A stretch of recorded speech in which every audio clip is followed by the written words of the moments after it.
pace car is on the track as we have it overall yellow.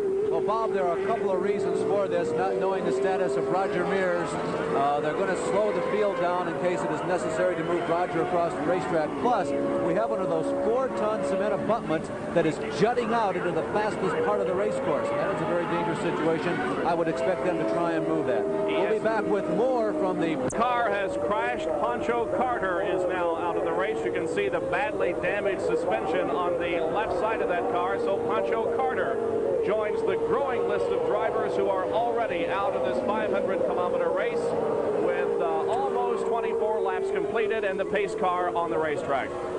Pancho, of course, the only man in history to win both the National Sprint Car and Midget Championship. Pancho, or at least he was so stopped out on the course somewhere.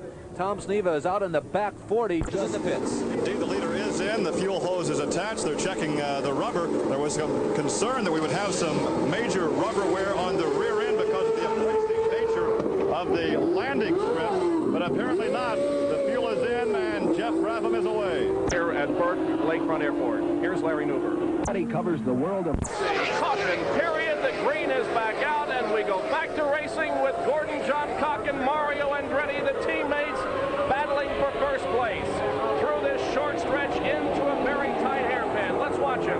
Andretti to the inside, Johncock to the outside. The rest of the field streams by. Now they go out of the hairpin into the backstretch. A short turn to the right. Mario Andretti sneaking up and going alongside Gordon Johncock, and Mario Andretti goes into first place.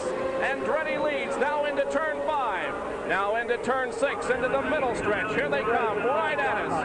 Mario Andretti leading Gordon Johncock second. Now into turn number 7. We go into the area we call the back 40. Turn number 7, a short straight into turn number 8.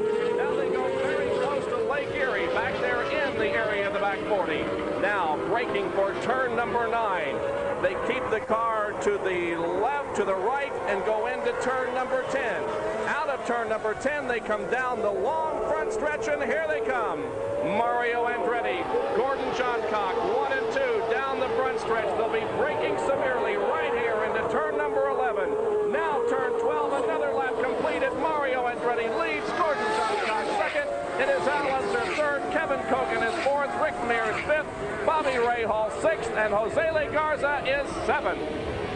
Well, you heard Gordon Johncock, crew chief George Heuning, say that they were just planning on finishing this race and trying to build up some points.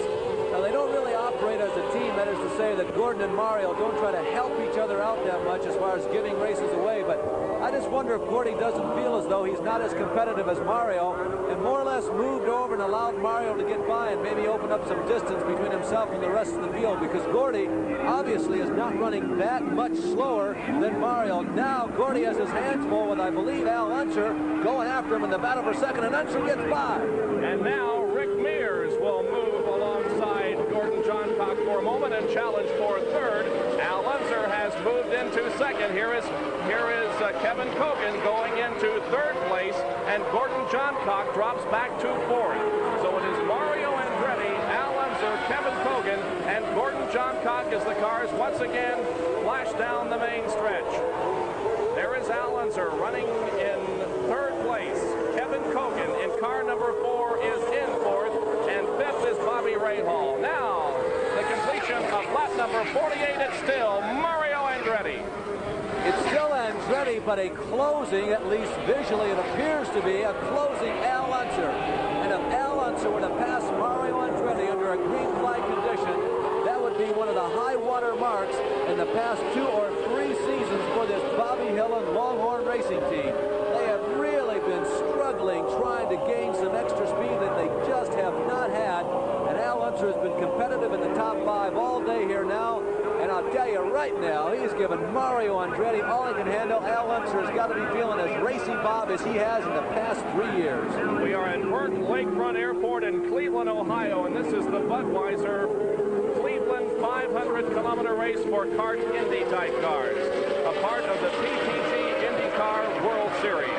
And the lead is held by Mario Andretti, being pursued very closely by Al Unser and then Kevin Kogan as the drivers put a lap on Howdy Holmes. Howdy Holmes originally was listed as the pole sitter for this race, but there was a malfunction in the timing device, and Hallie Holmes was moved back to 7th starting position. Mario Andretti, and look at Al Unser closing right in on the tail of Mario Andretti as the cars cross the start-finish line and go into turns 1 and 2.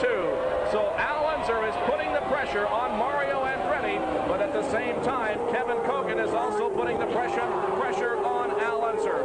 Good racing here. We have 8 cars on the lead lap, and they are running 1 through 8 on the racetrack. Great racing, particularly for the top 3.